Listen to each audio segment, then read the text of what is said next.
merupakan bagaimana kita melakukan pencatatan, bagaimana kita melakukan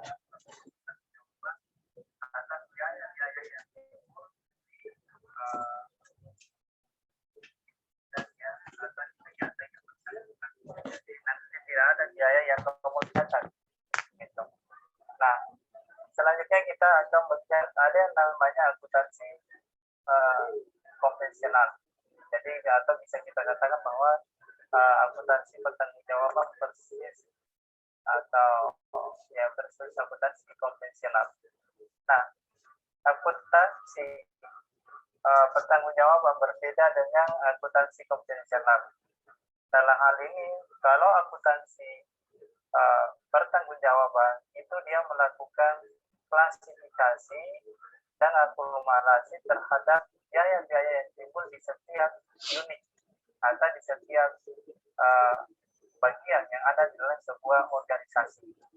Ya, jadi sehingga pelaporan atau perencanaan yang ada di akuntansi pertanggungjawaban itu tidak mungkin nomor. Jadi misalnya begini, di bagian keuangan atau di bagian SDM, di bagian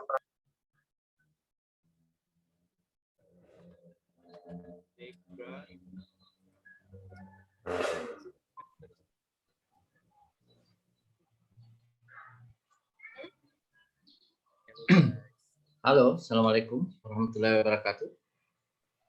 Waalaikumsalam warahmatullahi wabarakatuh. Ya, silakan dimulai. Yang presentasi sekarang.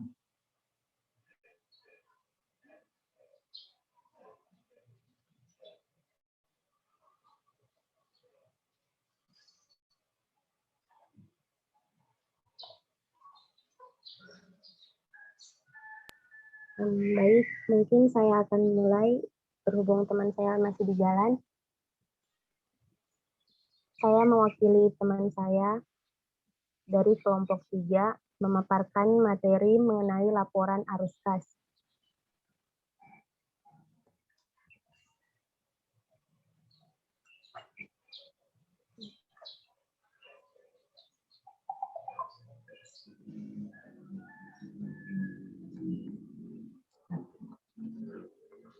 Laporan arus kas. Kas dan setara kas, di mana setara kas pemerintah ditujukan untuk memenuhi kebutuhan kas jangka pendek atau untuk tujuan lainnya. Untuk memenuhi persyaratan setara kas, investasi jangka pendek harus segera dapat diubah menjadi kas dalam jumlah yang dapat diketahui tanpa ada risiko perubahan nilai yang signifikan. Oleh karena itu, suatu investasi disebut setara kas kalau investasi dimaksud mempunyai masa jatuh tempo 3 bulan atau kurang dari tanggal perolehannya. Yang kedua yakni entitas pelaporan arus kas. Entitas pelaporan adalah unit pemerintahan yang terdiri dari satu atau lebih entitas akuntansi yang menurut ketentuan peraturan perundang-undangan wajib menyampaikan laporan pertanggungjawaban berupa laporan keuangan. Entitas pelaporan yang wajib menyusun dan menyajikan laporan arus kas adalah unit organisasi yang mempunyai fungsi pembendaharaan umum. Yang ketiga yakni penyajian laporan arus kas. Laporan arus kas adalah bagian dari pelaporan finansial yang menyajikan informasi penerimaan dan pengeluaran kas selama periode tertentu yang diklasifikasikan berdasarkan aktivitas operasi, investasi, pendanaan, dan transitoris. Kemudian,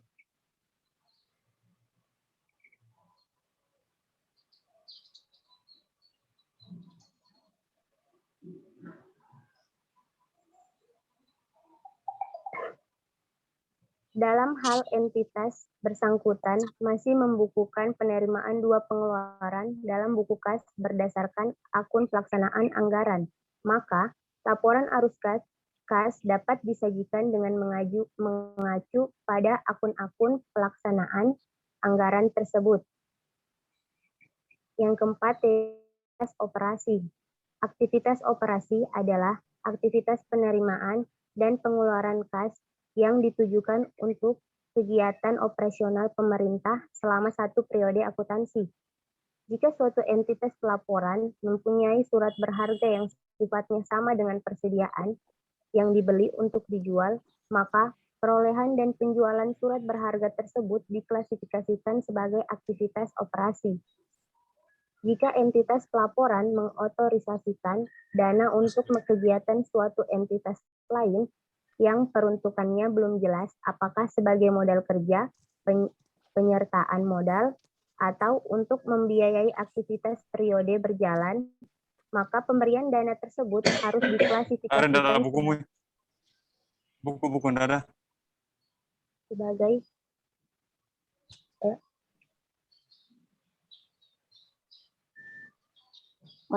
diklasifikasikan sebagai aktivitas operasi. Kejadian ini dijelaskan dalam catatan atas laporan keuangan. Kemudian yang kelima, aktivitas investasi.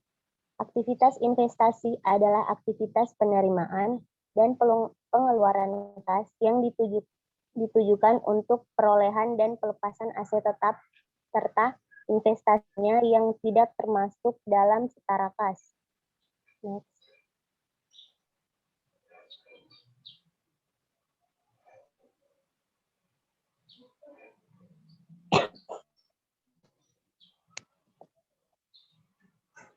Kemudian lanjut. Aktivitas pendanaan. Aktivitas pendanaan adalah aktivitas penerimaan dan pengeluaran kas yang berhubungan dengan pemberian piutang jangka panjang atau pelunasan utang jangka panjang yang mengakibatkan perubahan dalam jumlah dan komposisi piutang jangka panjang dan utang jangka panjang. Yang ketujuh yaitu aktivitas transitoris. Aktivitas transitoris ini adalah aktivitas penerimaan dan pengeluaran kas yang tidak termasuk dalam aktiva operasi, investasi, dan pendanaan. Kemudian pelaporan arus kas dari aktivitas operasi investasi, pendanaan, dan transitoris. Entitas pelaporan melaporkan secara terpisah kelompok utama penerimaan dan pengeluaran kas bruto dari aktivitas operasi, investasi, pendanaan, dan transitoris, kecuali yang tersebut dalam paragraf 40-40, entitas pelaporan dapat menyajikan arus kas dari aktivitas operasi dengan cara yang pertama, metode langsung. Metode ini mengungkapkan pengelompokan utama penerimaan dan pengeluaran kas bruto. Yang kedua, metode tidak langsung. Dalam metode ini, surplus atau defisit disesuaikan dengan transaksi operasional non-kas, penangguhan atau pengakuan, penerimaan kas atau pembayaran yang lalu, yang akan datang berkaitan dengan aktivitas investasi dan pendanaan. Selanjutnya,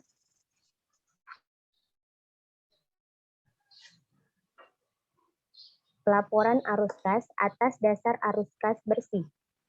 Arus kas yang timbul dari aktivitas operasi dapat dilaporkan atas dasar arus kas bersih dalam hal pertama, penerimaan dan pengeluaran kas untuk kepentingan penerima manfaat. Arus kas tersebut lebih mencerminkan aktivitas pihak lain daripada aktivitas pemerintah. Salah satu contohnya adalah hasil kerjasama operasi. Yang kedua yaitu penerimaan dan pengeluaran kas untuk transaksi-transaksi yang perputarannya cepat, volume transaksinya banyak, dan jangka waktunya singkat. Kemudian arus kas mata uang asing.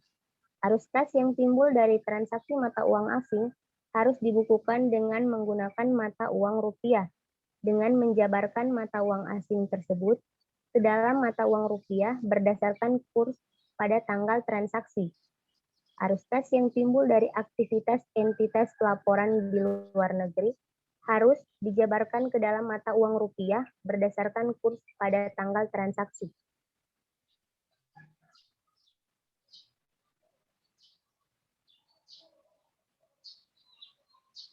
Bunga dan bagian laba. Arus kas dari transaksi penerimaan pendapatan bunga dan pengeluaran beban untuk pembayaran bunga pinjaman serta penerimaan pendapatan dari bagian laba perusahaan, negara, ataupun daerah harus diungkapkan secara terpisah. Setiap akun yang terkait dengan transaksi tersebut harus diklasifikasikan ke dalam aktivitas operasi secara konsisten dari tahun ke tahun. Perolehan dan pelepasan investasi pemerintah dalam perusahaan negara atau daerah atau kemitraan dan unit operasi lainnya. Investasi pemerintah dalam perusahaan negara ataupun daerah dan kemitraan dicatat sebesar nilai kas yang dikeluarkan. Entitas melaporkan pengeluaran investasi jangka panjang dalam perusahaan negara ataupun daerah dan kemitraan dalam arus kas aktivitas investasi. Arus kas yang berasal dari perolehan dan pelepasan perusahaan negara ataupun daerah dan unit operasi lainnya harus disajikan secara terpisah dalam aktivitas investasi. Entitas mengungkapkan seluruh perolehan dan pelepasan perusahaan negara ataupun daerah dan unit operasi lainnya selama satu periode. Hal-hal yang diungkapkan adalah yang pertama, jumlah harga pembelian atau pelepasan. Yang kedua, yakni bagian dari harga pembelian atau pelepasan yang dibayarkan dengan kas dan setara kas. Yang ketiga, jumlah kas dan setara kas pada perusahaan negara ataupun daerah dan unit operasi lainnya yang diperoleh atau dilepas. Dan yang terakhir, jumlah aset dan utang selain kas dan setara kas yang diakui oleh perusahaan negara ataupun daerah dan unit operasi lainnya yang diperoleh atau dilepas.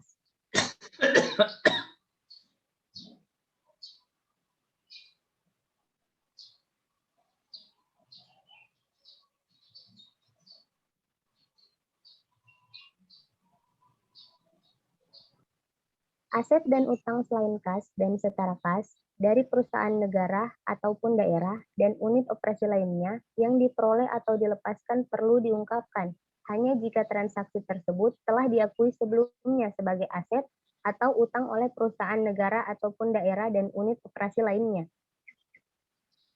Transaksi bukan kas, transaksi operasi, investasi, dan pendanaan yang tidak mengakibatkan penerimaan atau pengeluaran kas dan setara kas tidak dilaporkan dalam laporan arus kas.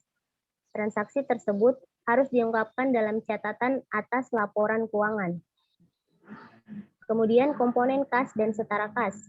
Entitas pelaporan mengungkapkan komponen kas dan setara kas dalam laporan arus kas yang jumlahnya sama dengan pos terkait di neraca.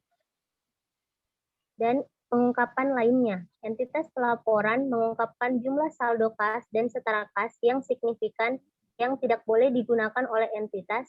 Hal ini dijelaskan dalam catatan atas laporan keuangan.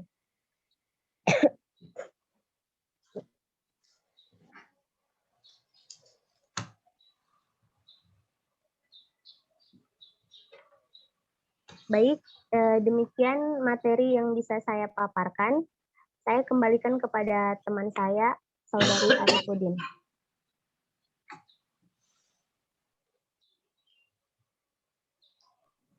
Ya, terima kasih. Itulah tadi hasil materi yang sudah dibacakan oleh rekan saya bahwa Denur Rifat Aulia. Mungkin ada dari teman-teman sekalian yang masih kurang paham dengan materi kami. Kalau memang masih ada, kami persilakan untuk mengajukan pertanyaan.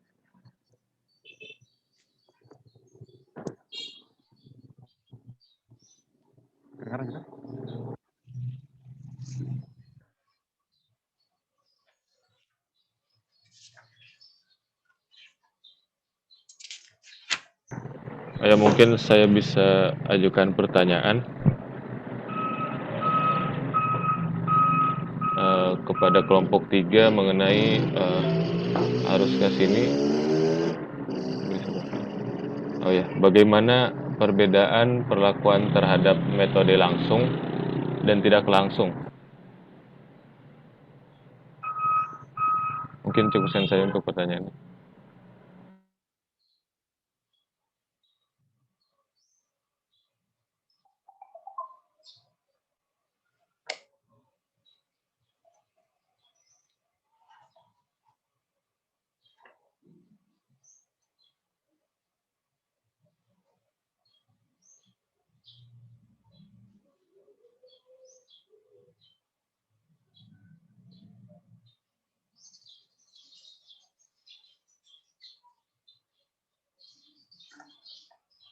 Halo, ya.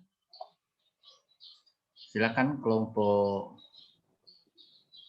Ya Pak, lagi sementara dicari jawabannya Pak. Baik Pak, mungkin saya akan mencoba menjawab pertanyaan dari saudari Arya. Perbedaan perlakuan antara metode langsung dan metode tidak langsung. Mungkin perbedaannya terletak pada proses pencatatannya, di mana yakni di metode langsung, uang kas yang berkurang ataupun yang bertambah langsung dicatat. Sedangkan dalam metode tidak langsung, walaupun fisiknya ataupun uang kasnya belum dikeluarkan ataupun belum kita terima, itu pun sudah dicatat. Di sini metode langsung mungkin menggunakan metode basic kas dan metode tidak langsung menggunakan accrual basic. Contohnya mungkin seperti metode penerimaan piutang. Saya kembalikan kepada penanya, apakah masih kurang jelas? Oh ya, apakah bisa dikasih contoh pada transaksi kita sehari-hari, misalkan di sebuah perusahaan? Iya, mungkin contohnya seperti pada tanggal 31 Maret, kita mengirim tagihan sewa ke klien selama bulan Maret. Di situ kan jurnal kita piutang dagang pada pendapatan sewa. Di sini piutangnya kita sudah catat, padahal uangnya belum kita terima. Di sini mungkin menggunakan metode tidak langsung. Nanti setelah diterima uangnya, pada bulan April barulah dibalik. Yang tadinya piutang kita bertambah menjadi berkurang. Terima kasih. Bagaimana kepada penanya? Oh ya, terima kasih atas jawabannya.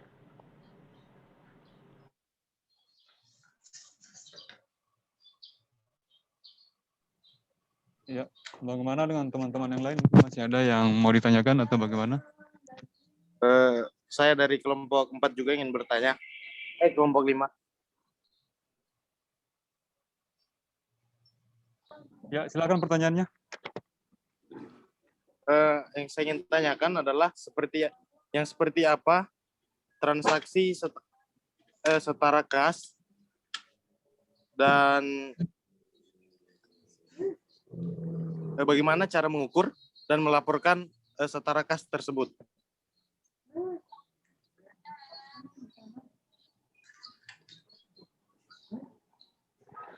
Bisa diulang? Seperti apa? Coba ini materi yang setara kas tadi. Setara kas. Kas dan setara kas tadi.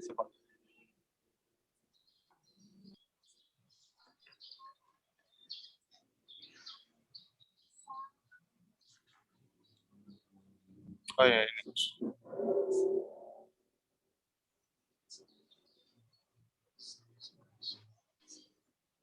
Yang seperti apa yang dinamakan setara kas dan bagaimana cara pengukuran dan pelaporan setara kas tersebut dalam keuangan daerah.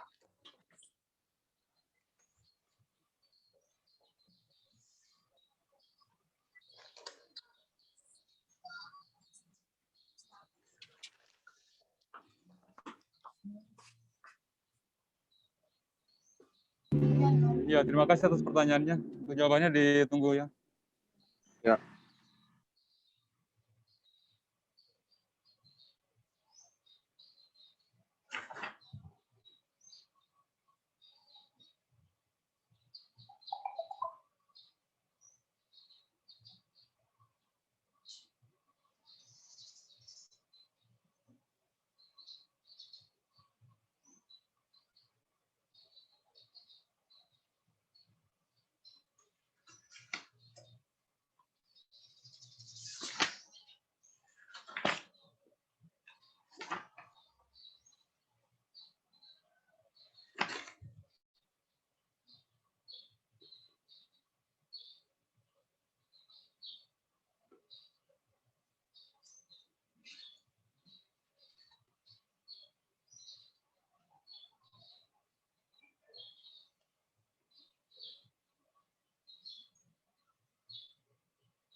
Assalamualaikum. Kelompok 3. Saya Nyoman Triastuti. Saya ingin bertanya kepada kelompok 3. Aul. Ya, ya. Maaf sebelumnya satu kelompok hanya diperuntukkan satu pertanyaan. Dari Numan kan satu kelompok sama dengan saudara Muhammad Aditya kan? Oke, Jadi, baik. Pertanyaannya sudah Oh, satu diwakili kelompok sama... satu. Iya, Oh ya, oke, terima kasih. iya, sama-sama. Halo? Ya, enggak apa-apa dimanfaatkan. Kalau tidak ada yang bertanya boleh lebih dari satu. Supaya diskusi itu berjalan. Baik, Oh iya, silakan Saudari Nyoman. Nambah slot.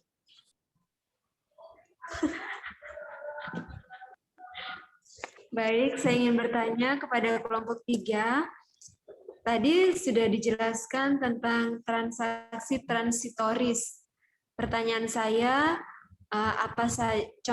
tolong berikan contoh apa-apa saja yang masuk dalam transaksi transitoris dalam keuangan daerah. Dan mengapa transaksi ini penting dalam kas dan juga arus kas. Terima kasih. Baik, terima kasih pertanyaannya.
Halo? Pak, Baik,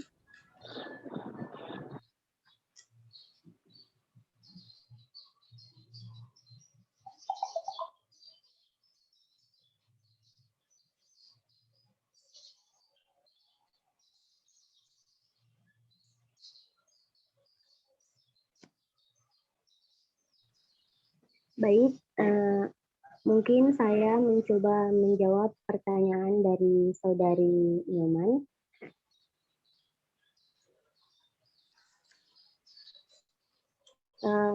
Mengapa aktivitas transitoris ini penting? Mungkin karena tidak semua biaya yang dibayar setelah menerima manfaatnya. Ada juga biaya yang dibayar dulu baru diperoleh manfaatnya. Ini yang masuk dalam aktivitas transitoris. Contohnya seperti biaya yang dibayar di muka atau sewa yang dibayar di muka. Mungkin itu saja yang bisa saya jawab. Bagaimana dari pihak penanya? Ya, terima kasih.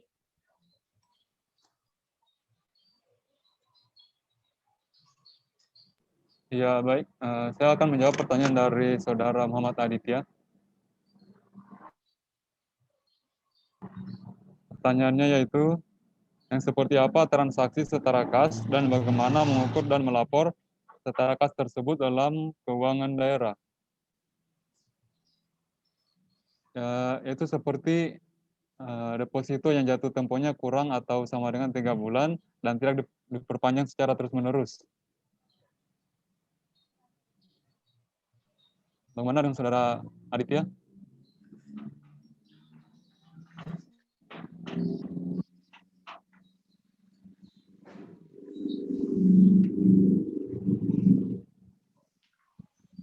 Apa masih kurang jelas dengan jawabannya?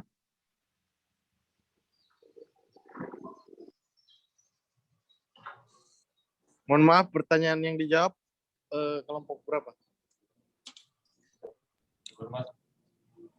Pertanyaanmu, Saudara. Maaf, bisa diulang soalnya tadi Zoom-ku keluar sendiri dari jaringan. Oh, Jadi saya belum dengar. Maaf.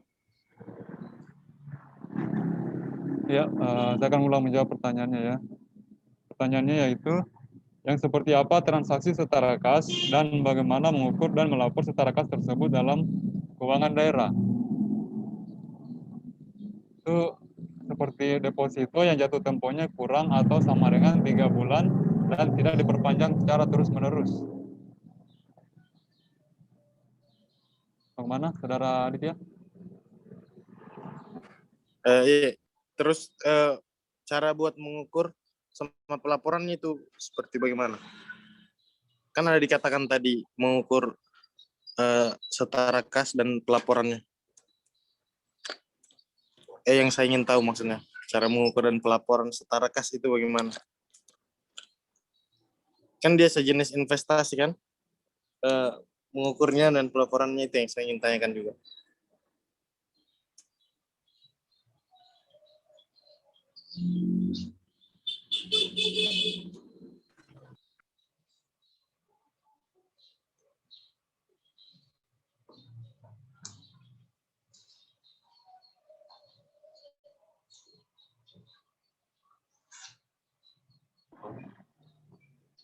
Misalnya begini, Tak, seperti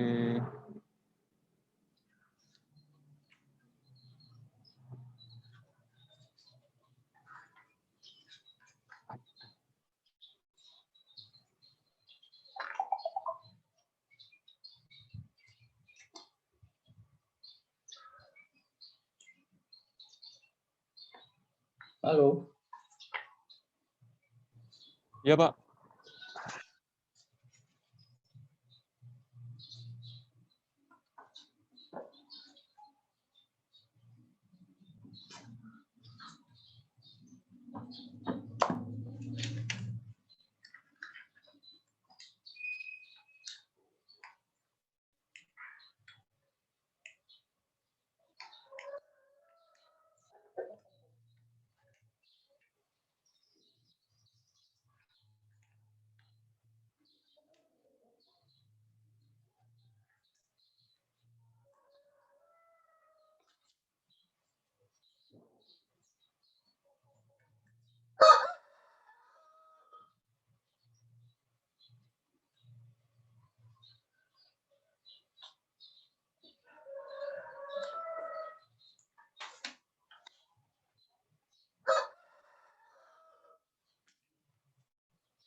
Halo. Kenapa?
Halo. Mana yang menyajikan ini? Halo? Iya, Pak. Kenapa berhenti? Lagi dicari jawabannya, Pak. Itu dia masalahnya. Tidak ada orang seminar begitu, kan? Karena kamu tidak belajar. Gimana caranya nanti orang bertanya baru?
Halo, mana yang penyaji ini?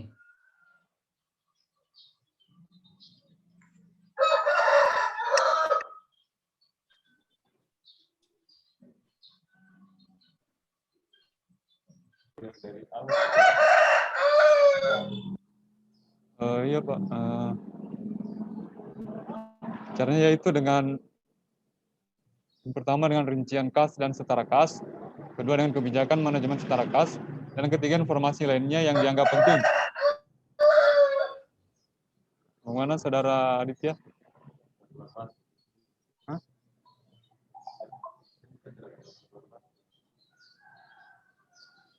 Saldo kas dan setara kas harus disajikan dalam neraca dan laporan arus kas. Mutasi antar pos. Yang bisa. Halo? Ya, Pak. Ya, diskusi itu, seminar itu yang bisa membantu pertanyaan dari rekan yang lain, boleh ditanya, bukan hanya penyaji, kan? Kalau misalnya dia kurang bisa menjawab, supaya jangan tertunda, jangan nanti dicari di internet dulu. Kamu pasti benar mencari internet, tetapi maknanya apa, kamu tidak mengerti. Iya, Pak. Tidak ada orang seminar seperti ini, hanya kita. Karena seminar itu sudah ada jalan keluar sebelum orang bertanya. Dipahami dulu arus kas, metode langsung, metode tidak langsung. Kas dan setara kas itu apa, kan? Oke, silakan lanjut. Ini waktunya sisa 4,4 menit ini, harus diperpanjang. Remaining meeting time.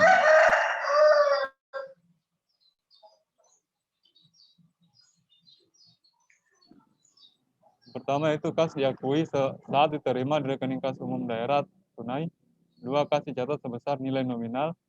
Ketiga, nilai nominal artinya disajikan sebesar nilai rupiahnya.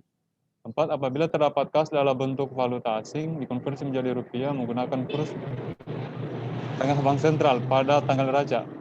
Terus saldo kas dan setara kas harus disajikan dalam neraca dan laporan arus kas. Selanjutnya, mutasi antar pos-pos kas dan setara kas tidak diinformasikan dalam laporan keuangan karena kegiatan tersebut merupakan bagian dari manajemen kas dan bukan merupakan bagian dari aktivitas operasi, investasi, pendanaan, dan transitoris pada laporan arus kas. Lalu pengungkapan kas dan setara kas dalam catatan atau laporan keuangan, kurang-kurangnya mengungkapkan pertama itu rincian kas dan setara kas, kedua kebijakan manajemen setara kas, dan yang ketiga itu informasi lainnya yang dianggap penting. Bagaimana, Saudara Aditya?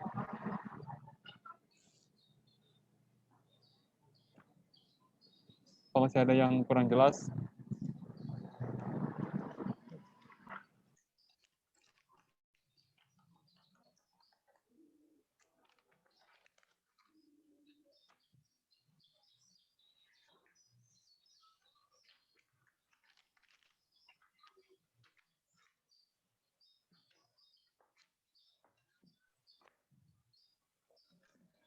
Halo, saudara membahas laporan arus kas, tapi mana contohnya? Yang membahas kelompok 3 ini, mana contohnya laporan arus kas?